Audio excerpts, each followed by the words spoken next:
Hello. मैं DP Yadav, CWI fitter. आज store management पर चर्चा हम लोग करेंगे।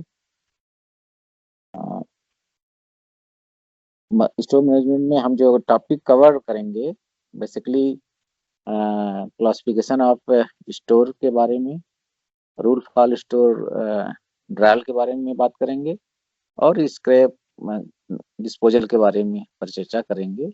इन्हीं तीन टॉपिक में स्टोर मैनेजमेंट को कवर करने की हम लोग कोशिश हम करेंगे। और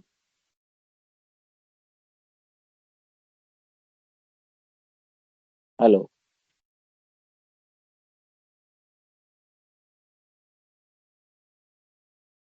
इसके तहत पहले हम स्टोर क्या है इसके बारे में जानेंगे। स्टोर किसी भी ऑर्गेनाइजेशन, इंडस्ट्री, किसी ऑर्गेनाइजेशन के लिए या किसी प्रोडक्शन यूनिट के लिए स्टोर एक बहुत महत्वपूर्ण इकाई है, जिसमें आपके मटेरियल मैनेजमेंट के तहत इसमें स्टोर में 70% कैपिटल लॉक होती है, 70% इसमें इन्वॉल्व होती है। अतः स्पष्ट है कि इसका मैनेजमेंट, स्टोर का मैनेजमेंट बहुत ही सावधानी पूर्वक, बहुत ही साइंटिफिक तरीके से किया जाता है। और स्टोर, जब हम स्टोर को बनाते हैं, इस बात का भी ख्याल रखते हैं कि जहाँ पर हमारी मटेरियल स्टोर की जा रही है उसकी पूरी सेफ्टी हो, सुरक्षा हो। और उसके लिए ऐसे जगह, ऐसे लेआउट बनाते हैं जहाँ से हमें आसानी से मटेरियल हैंडलिंग की जा सके, उसकी लोडिंग और अनलोडिंग आसानी से की जा सके। इस तरह स्टोर का अ, ऐसी जगह पर हो जहाँ एक्सेसिबिलिटी अच्छी हो, और जहाँ से मटेरियल को रिसीव किया जा सके और आगे उसको इशू किया जाए आसानी से। इस तरह हमें स्टोर के बारे में, उसके फंक्शंस क्या हैं, महत्वपूर्ण फंक्शंस क्या हैं, उसके बारे में हम पर चर्चा कर लेते हैं। पहला जो स्टोर का फंक्शन है, पीओ होने के बाद मटेरियल को हम स्टोर रिसीव करता है, स्टोर में मटेरियल रिसीव कराया जाता है। अगर BLW के कंटेस्ट में बात करते हैं तो रिसीव्ड वार्ड, हमारे यहाँ रिसीव्ड वार्ड है। उसको अगर हम चार भागों में डिवाइड करें तो उसमें हमारा रिसीविंग वार्ड ML1 से ML6, RB1 से RB4 है, जिसमें जो लोको आइटम्स हैं वो ML वार्ड में रिसीव कराए जाते हैं, और नॉन लोको आइटम्स हैं वो RB रिसीव्ड वार्ड ब्रांच में से रिसीव कराए जाते हैं। और रिसीविंग के बाद उनकी इंस्पेक्शन होती है। मटेरियल यदि पास हो जाता है तो उसको हम स्टोरेज वार्ड में भेजते हैं। स्टोरेज वार्ड उसको स्टोर करेगा, अपने लेजर मेंटेन किए हुए हैं, लेजर मेंट्री करेंगे, और उसकी बीच बीच में इसकी वेरिफिकेशन होता रहता है। तीसरा महत्वपूर्ण काम रिट्रीवल या रिसीव्ड का है स्टोर का। हमारे DAW में ASRS सिस्टम लगा हुआ है, जहाँ मटेरियल आता है वहाँ पर रिसीव करते हैं, बाद में फिर रिट्रीवल किया जाता है। इस तरह की स्थिति आती है, मटेरियल रिसीव होते हैं। चौथा महत्वपूर्ण काम इसका है इशूइंग का। जो मटेरियल स्टोरेज वार्ड में स्टोर है, साहब अपनी डिमांड की, अपनी ज़रूरत के हिसाब से बाउचर लेकर के उसको इशू कराता है और उसको यूज करता है। स्टोर का इम्पोर्टेंट एक रिकॉर्ड्स मेंटेन रखना होता है। उसके लेजर्स हैं, अलग अलग स्टोरेज वार्ड में लेजर बने हुए हैं, इनको मेंटेन करते हैं। छठा, उसका एक हाउस कीपिंग एक महत्वपूर्ण फंक्शन है स्टोर का। इससे भी जो भी मटेरियल्स हैं, खासतौर से मटेरियल हमारे दो तरह के हैं, स्टॉक आइटम और नॉन स्टॉक आइटम। तो स्टॉक आइटम का ही हम स्टोरेज स्टोर में करते हैं, और उसको ऑर्डरली रखना, स्टेकिंग करना और साफ सफाई मेंटेन करना, ये सब हाउस कीपिंग एक विस्तृत टर्म है, जिसमें कि इसके तहत स्टोर को ऑर्डरली रखा जाता है, ताकि आसानी से बिना किसी घटना का, बिना किसी दुर्घटना के सामान को आसानी से वहाँ रखा जा सके, निकाला जा सके। इस तरह का हाउस कीपिंग हमेशा रखी जाती है। सातवां कंट्रोल, इसका मटेरियल, जो भी हमारा स्टॉक आइटम्स हैं उनकी कंट्रोलिंग बनाए रखा जाता है। हमें ऑप्टिमम लेवल तक मटेरियल हमारे पास उपलब्ध है, और आगे का जो भी ज़रूरत है उसके हिसाब से वो रख रखाव किया जाता है उसका। उसमें कंट्रोलिंग में सभी सब विस्तृत चीज़ें आती हैं। इसी तरह का इम्पोर्टेंट काम इसका सरप्लस मैनेजमेंट है। सरप्लस मैनेजमेंट में स्टोर का जो महत्वपूर्ण कार्य है, ये देखना है कि स्टॉक आइटम में जो आइटम 24 महीने से ज़्यादा या 24 महीने होने जा रहा है, अभी तक उसका कोई डिमांड नहीं आया है, कहीं से उसकी ज़रूरत नहीं पड़ी है, तो ये देखा जाता है कि उसको कैसे जो है आगे की कार्रवाई की जाए। तो उसके तहत अगर 24 महीने से ज़्यादा हो गया और किसी अन्य रेडियो में भी ज़रूरत उसकी नहीं है, यहाँ भी ज़रूरत नहीं है, और मटेरियल डिटेरियोरेट होने की स्थिति में है, और भविष्य में उसकी कोई ज़रूरत नहीं दिखाई दे रही है, तो अ, उसको फिर डिस्पोजल की प्रक्रिया शुरू की जाती है। तो ये हुआ सरप्लस मैनेजमेंट। उसको अंत में स्क्रैप मान करके उसको डिस्पोज ऑफ किया जाता है। नौवां इसका महत्वपूर्ण जो कार्य स्टोर का है वो वेरिफिकेशन है, स्टॉक वेरिफिकेशन, जिसको लेजर उठाना भी कहते हैं। कि लेजर में जो हमारा मटेरियल स्टॉक आइटम्स हैं वही फिजिकली भी उपलब्ध हैं। ये काम जो है स्टोर का वेरिफिकेशन काम होता है। स्टॉक वेरीफायर बीच बीच में आकर के वो वेरिफिकेशन करते रहते हैं। 10वां इम्पोर्टेंट काम इनका इंस्ट्रक्शन एंड कोऑर्डिनेशन है। शॉप यूजर शॉप विभिन्न शॉपों से जो यूजर्स हैं उनके उनके बीच इंटरेक्शन चलता रहता है कि कब कौन किस मटेरियल की ज़्यादा ज़रूरत है, और प्रोडक्शन के हिसाब से यदि कोई चेंजिंग हुआ, प्रोग्राम में कोई चेंजिंग हुआ, उस हिसाब से भी कोऑर्डिनेट स्टोर का प्रोडक्शन से रहता है। ये भी एक इम्पोर्टेंट वर्क है। ऑब्जेक्टिव ऑफ स्टोर, उसका उद्देश्य क्या है स्टोर का? पहला तो या इम्पोर्टेंट स्टार वही मटेरियल को रिसीव करना, ये सबसे इम्पोर्टेंट है। ये होने के बाद मटेरियल आखिर कहाँ रिसीव हो, ये उद्देश्य स्टोर का है, रिसीविंग का। और रिसीविंग इंस्पेक्शन उसका काम, और उसके बाद स्टोरेज एंड इशूइंग, मटेरियल को समय से जो है यूजर को दिया जा सके, इशू कराया जा सके, ये एक इम्पोर्टेंट ऑब्जेक्टिव है उसका। और हमारा जो स्टॉक आइटम्स हैं वो डिजायर्ड लेवल पे उपलब्ध हमेशा रहे, ऑप्टिमम क्वांटिटी में, या जिस जो भी रिक्वायरमेंट है उस हिसाब से हमारे स्टोर में रहे, ये भी देखना इसका ऑब्जेक्टिव है।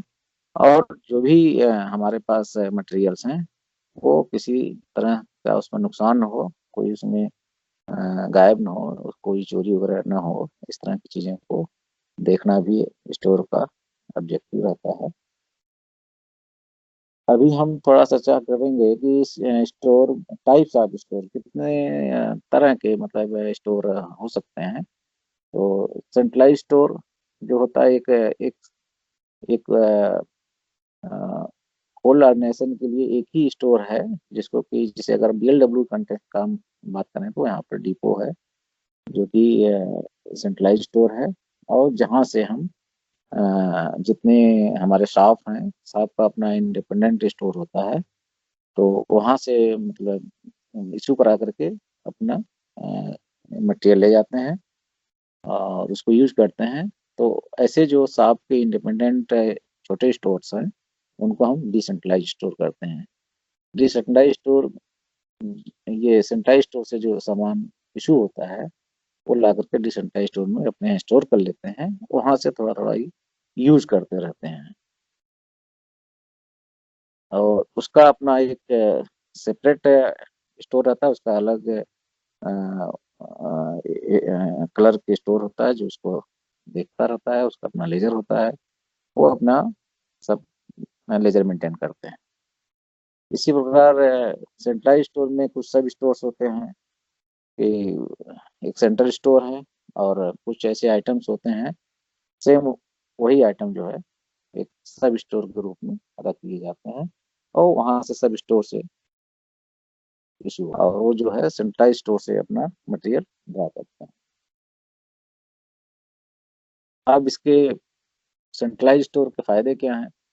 केंद्रीकृत जो स्टोर हैं उनके फायदे, एक तो उनका फायदा है कि इस इसका लेआउट इस तरह का होता है कि जहाँ आसानी से वहाँ जाया जाके सामान को लोड अनलोड किया जा सके, वहाँ से ले जाया जा सके और आसानी से उसकी कंट्रोलिंग की जा सके। इस तरह का एक सेंट्रलाइज स्टोर फायदे हैं। और जो भी स्टोरेज स्पेस है, जगह है, उसका सही इस्तेमाल हो, सही ढंग से यूटिलिटी सही ढंग से इस्तेमाल हो सके, इकोनॉमिकली उसका इस्तेमाल हो, ज़्यादा उसमें स्पेस बेकार न जाए, इसलिए सेंट्रलाइज स्टोर के एक फायदे भी हैं। और इसमें लेसर स्टाफ का मतलब यहाँ ये है कि यहाँ कम से कम स्टाफ की जरूरत पड़ती है। उसका वजह है कि मटेरियल हैंडलिंग इक्विपमेंट जो है वो उसके द्वारा मटेरियल को लोड अनलोड करना, इधर से उधर ले जाना आसानी होता है और उसका इस तरह लेआउट होता है कि आसानी से मटेरियल को हम हैंडलिंग कर सकते हैं। तो वहाँ स्टाफ की जरूरत कम पड़ती है, फार्ग लिफ्टर है, इस तरह के मैकेनली जो है उस चीज को हम हैंडल करते हैं, इसलिए लेसर स्टाफ की जरूरत पड़ती है वहाँ पर। और इसीलिए वहाँ स्टोरेज समय भी, कास्ट भी, कीमत भी कम खर्च होती है, रखने और उठाने में कम खर्चे आते हैं। और खास तौर से इसमें एक जो देखा जाता है सेंट्रलाइज स्टोर में कि एक्सपर्ट जो काफी अनुभवी और एक्सपर्ट स्टाफ होते हैं, इसके लिए क्वालिफाइड स्टाफ होते हैं, डिग्री या डिप्लोमा होल्डर या इस तरह डीएमएस सीडीएमएस इस तरह के लोग होते हैं। तो ऑलरेडी वो सब बड़े एक्सपर्ट हैं, अनुभवी हैं, ऐसे लोग सेंट्रलाइज स्टोर में अपॉइंटेड होते हैं। डिसएडवांटेज क्या होता है इसमें? खास तौर से हायर कास्ट मटेरियल हैंडलिंग की जो बात की जाती है, तो जो इक्विपमेंट्स हैं वो थोड़े से महंगे होते हैं। कभी कभी है क्रेन्स हैं, मोबाइल क्रेन्स हैं, लिफ्टर्स हैं या ओवरहेड क्रेन्स हैं, इस तरह के इस्तेमाल होते हैं, तो वो थोड़ा सा कॉस्टली पड़ते हैं, तो इसमें कास्ट मटेरियल हैंडलिंग में इन्वॉल्व हो जाता है।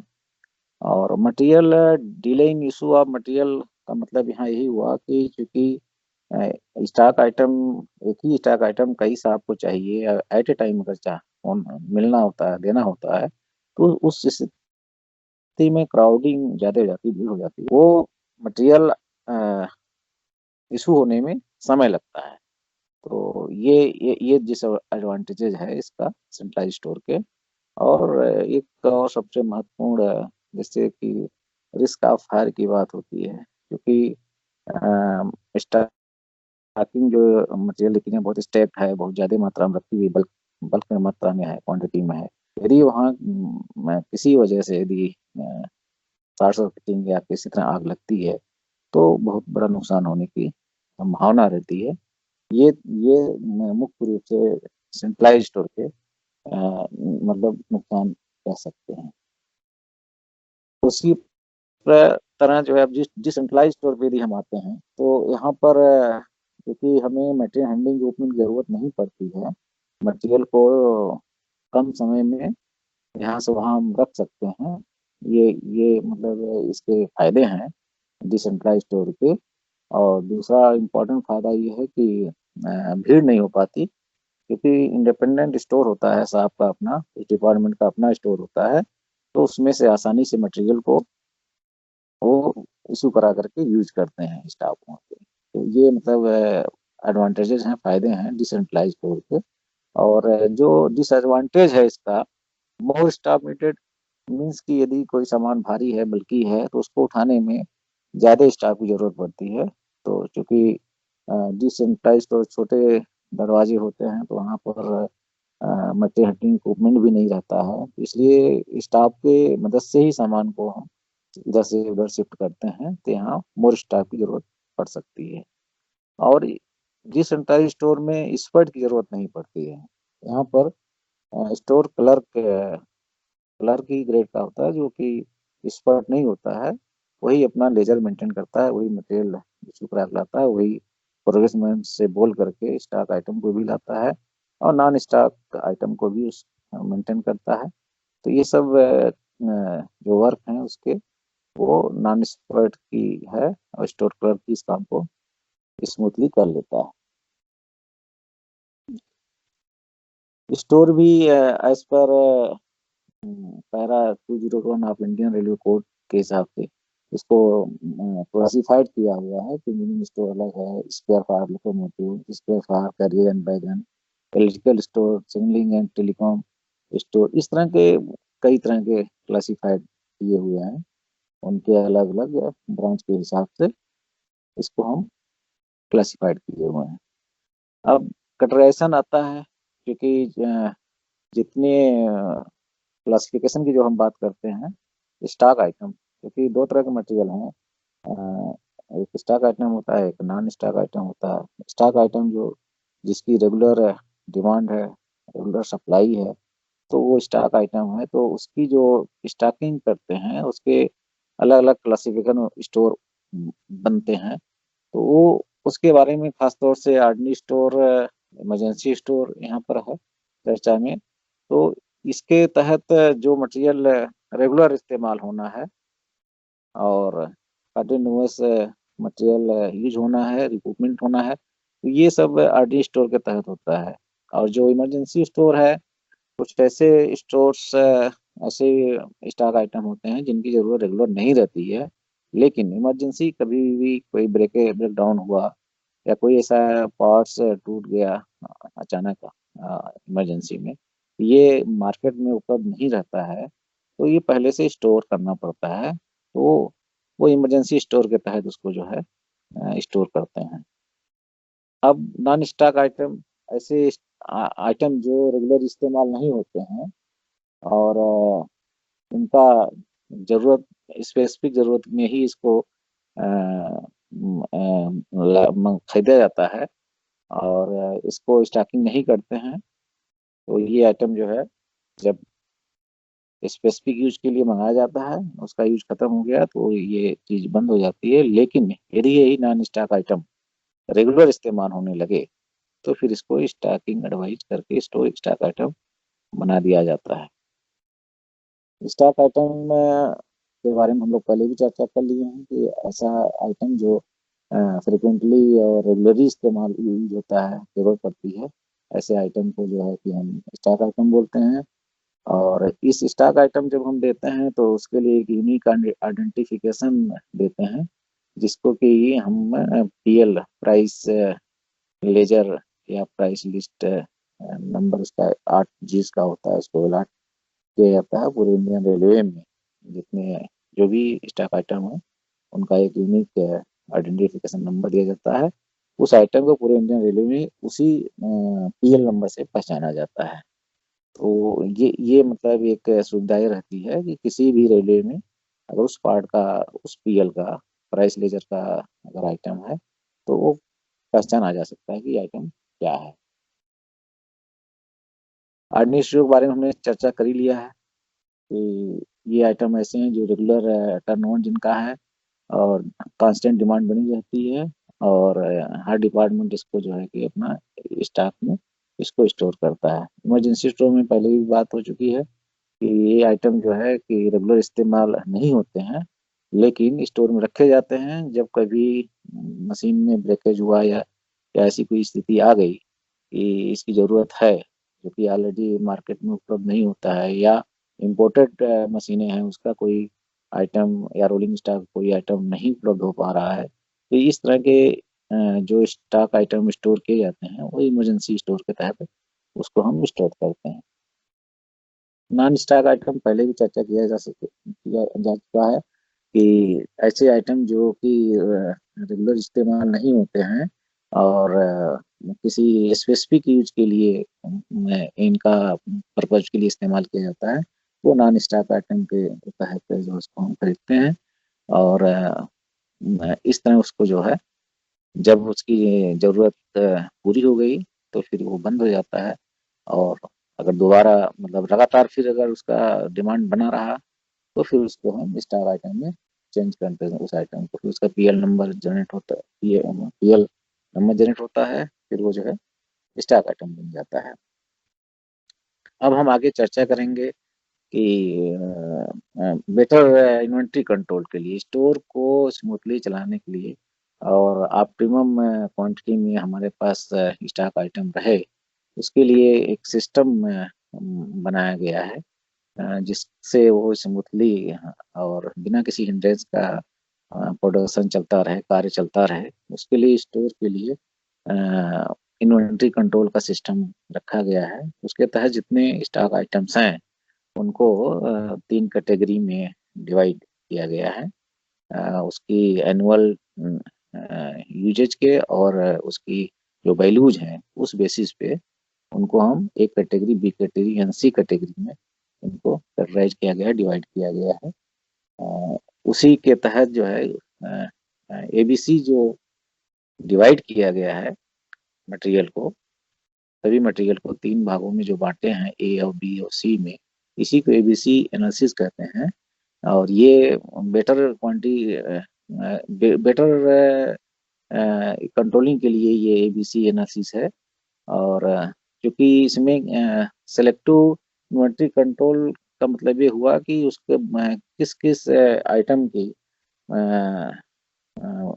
वैल्यू बहुत ज़्यादा है, कास्ट इन्वॉल्व बहुत ज़्यादा है, मोर देन 70% कास्ट किन किन आइटम पे लग रहा है, तो उसको ये कैटेगरी में रख रहे हैं। उसी तरह फिर आते हैं कि कौन कौन से ऐसे आइटम है जिसमें 20% मनी इन्वॉल्व है, कैपिटल इन्वॉल्व है, यूजेज है, वो जो बी कैटेगरी में है। उसी तरह 10% कौन कौन से आइटम है जिनमें कि बहुत कम मनी इन्वॉल्व है, तो वो जो सी कैटेगरी में अपना देखते हैं। इस तरह का ये हमारा एवरेज एनालिसिस हुआ। ए कैटेगरी मतलब हुआ हाई वैल्यू आइटम्स, और बी कैटेगरी मतलब medium value items, and C category मतलब लो लो वैल्यू आइटम। इसी के तहत एक पैरेटो पाजन इफेक्ट है, जिसके तहत 20% जो कारण है जो अ, अ, है तो उसके लिए जो हमारा इफेक्ट है 80% है। यदि हम 20% एफर्ट कर लिए, 20% एफर्ट मतलब यदि हमने एबीसी में मटेरियल को स्टॉक आइटम को डिवाइड कर लिए, तो हमारे 20% का जो इफेक्ट आएगा, जो रिजल्ट आएगा, वो 80% हमें फायदे होंगे, 80% उसका इफेक्ट आएगा। और इस तरह आसानी से 80-20 प्रिंसिपल को हम प्राप्त करते हैं, और हमारा जो इन्वेंट्री कंट्रोल है वो आसानी से स्मूथली चलता रहता है। इसके तहत ये आइटम की जो वैल्यू है वो 70% है। टोटल वैल्यू का आइटम वैल्यू का 70% आइटम केवल ये आइटम पे खर्च होता है, और जिसकी क्वांटिटी जो है मात्र 10% होती है। उसी प्रकार जो बी आइटम होते हैं उनकी वैल्यू जो 20% इन्वॉल्व है, लेकिन उनकी क्वांटिटी भी 20% है। और इसी तरह सी आइटम्स हैं, उनकी वैल्यू 10% है, और लेकिन उनकी जो क्वांटिटी है वो 70% है। इस प्रकार एबीसी एनालिसिस और 80-20 का प्रिंसिपल यहाँ पूरा होता है। Control of A class items, अब यहाँ पर कैसे उसको नियंत्रण करते हैं क्लास आइटम को, तो 10% आइटम होते हैं, उसमें देखा जाता है ऐसे 10% आइटम हैं जिनकी जो कास्ट है वो 70% कास्ट बैठ रही है। और ऐसे आइटम पे जो 10% आइटम है लेकिन बहुत ही कॉस्टली हैं, उनमें स्ट्रिक्ट एंड मैक्सिमम कंट्रोल किया जाता है, और इसको एचओडी लेवल पर इसको मॉनिटर किया जाता है। और ये चूंकि बहुत कॉस्टली आइटम होता है और क्वांटिटी में कम है, तो इनकी क्लोज मॉनिटरिंग की जाती है, और बहुत कम क्वांटिटी में होता है। इसलिए इसकी फ्रिक्वेंटली इसका ऑर्डरिंग रहता है, इसको हमेशा जो है ये ऑर्डर में रहता है, ताकि मटेरियल कम मात्रा में हमेशा आती रहे। और सप्लायर में भी है एक से अधिक 1 लाख सप्लायरों से या सप्लायर से कांटेक्ट रहता है, ताकि कोई काम रुके ना और कंटिन्यूस चलता रहे।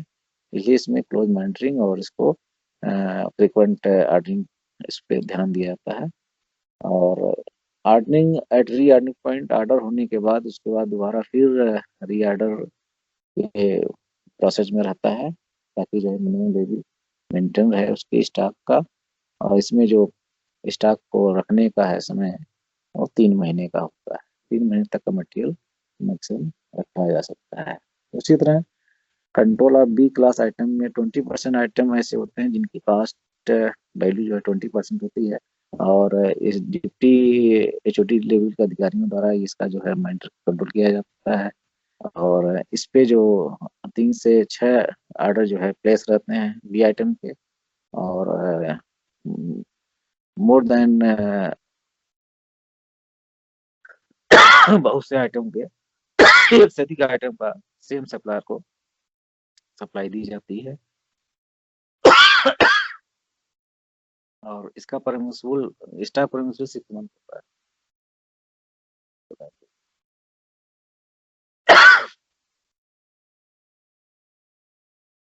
बर्नी परसेंट ऑफ इस आइटम है 10% एनुअल इसमें रहता है। और इसमें बहुत रोज मार्जिन की जरूरत नहीं पड़ती है। और इसमें 6 महीने लेकर के 1 साल तक इसको जो है इसको ये स्टॉक में रख सकते हैं।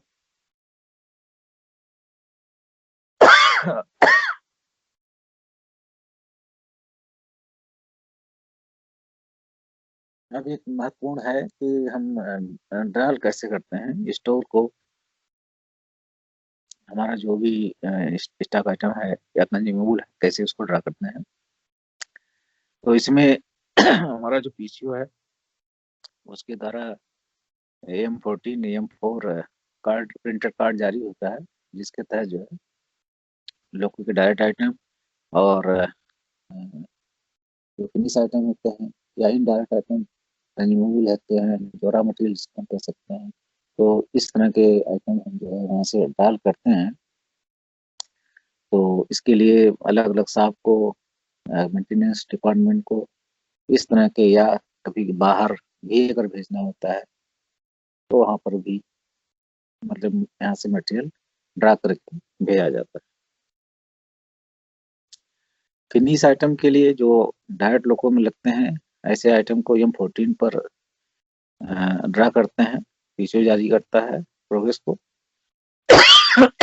वो प्रोग्रेस उसको जो है स्टोर से इशू करा करके उस मटेरियल को कंसर्निंग शॉप को देता है। इसमें work order, loco detail and quantity required, ये सब डिटेल उसमें रहता है। और उसमें डब्ल्यूएम प्रोग्रेस और एसएससी साइन होती है।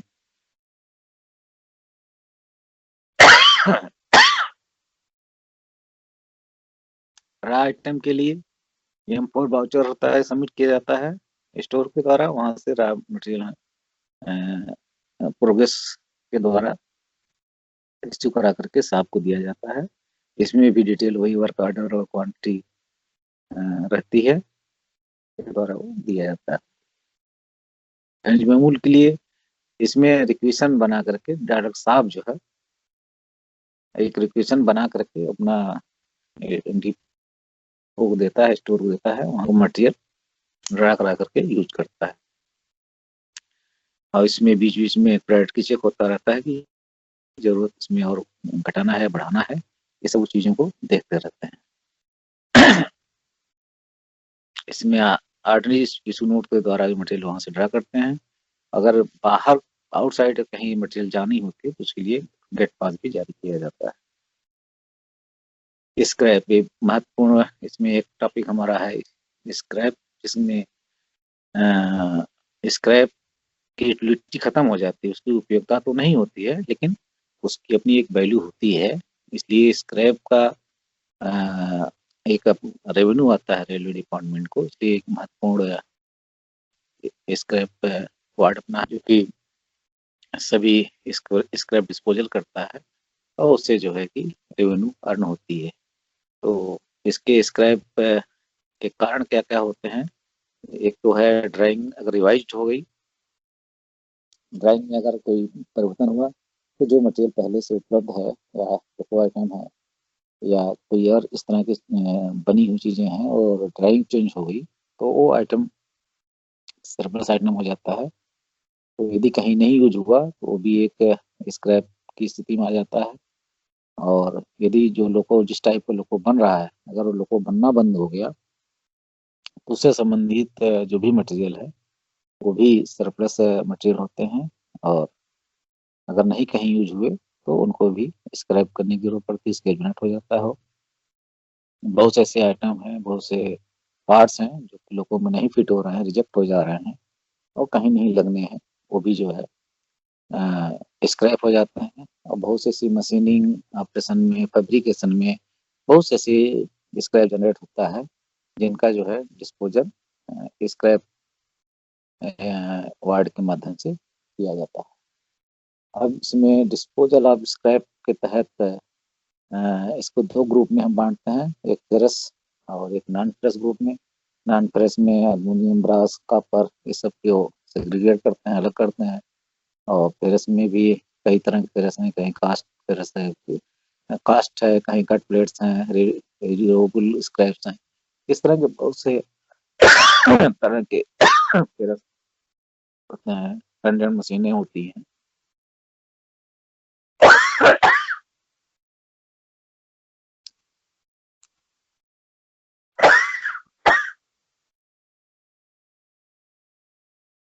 जी, स्क्रैप लॉट इंफॉर्मेशन, इसमें जो भी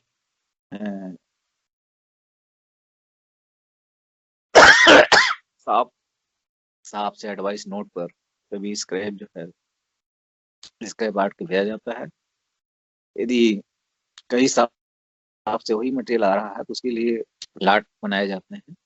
लाट न बहुत बड़ा होना चाहिए, न बहुत छोटा होना चाहिए। उसमें डिस्क्रिप्शन रहता है, लाट नंबर रहता है, लोकेशन डिसाइड रहती है और सब डिटेल रखा रहता है। साथ साथ उसमें इस लाट को पहले सर्वे कमेटी को दिया जाता था, तो अब आजकल डिप्टी सीएम डिपो और अकाउंट के लोग ही डिसाइड कर देते हैं लाट के बारे में। और उसके बारे में फिर डिस्पोजल के लिए आजकल ई ऑक्शन का सिस्टम शुरू किया गया है। और ई ऑक्शन के तहत जितनी जो भी फर्म्स हैं जो उसमें भागना चाहती हैं तो IREPS पर रजिस्टर्ड होती हैं, वही तरह में उस पर भाग लेंगे। और जो हाईएस्ट बिडर होगा उसको जो है ऑफर किया जाता है, बेडशीट तैयार की जाती है जिसमें डिटेल उस मटेरियल का रहता है। और डिप्टी डिपो ये देखते हैं कि जो भी हाईएस्ट बिडर है वो जो भी ऑफर दिया हुआ है वो फिक्स रिजर्व प्राइस से कम नहीं है। यदि वो कम है तो री टेंडर कर सकते हैं, उसको री टेंडर किया जा सकता है। और ये सब चीज कार्रवाई ई ऑक्शन होने से पहले 10 दिन पहले सब कर लिया जाता है। तो डिसाइड हो जाता है कि ये मटेरियल स्क्रैप को मतलब ऑक्शन किया जाना है। उसके बाद ऑक्शन होता है, ई ऑक्शन होता है। ई ऑक्शन में जो हाईएस्ट बिडर है उसको अर्नेस्ट मनी 10% वैल्यू का 10% डिपॉजिट करना होता है। और बाकी जो रेस्ट मनी होती है उसके लिए टाइम दे दिया जाता है। अगर 3 लाख से कम है तो 10 दिन के अंदर फुल पेमेंट देना है। और अगर 3 लाख से ज़्यादा अमाउंट का है तो 15 दिन के अंदर फुल पेमेंट उसको जमा करना है। नहीं जमा करता है तो उसके बाद उस पर इंटरेस्ट लगता है। और अगर नहीं जमा कर पाता है कुछ स्पेसिफिक पीरियड के बाद वो उसको जो अर्नेस्ट मनी है वो जब्त कर ली जाती है। अगर वो सब टर्म एंड कंडीशन पूरी करता है ऐसी बेडशीट, तो फिर उसको जो है सैलरी ऑर्डर उसको जारी होता है, जिसको कि डिलीवरी ऑर्डर बोलते हैं, वो जारी होता है। गेट पास उसको जारी होता है और इस प्रकार वो मटेरियल को उठा करके ले जाता है। इस तरह के हम लोगों के आज स्टोर पे चर्चा की है, जिसमें बहुत सी बातों पर चर्चा हुई है। ओके, धन्यवाद, थैंक यू।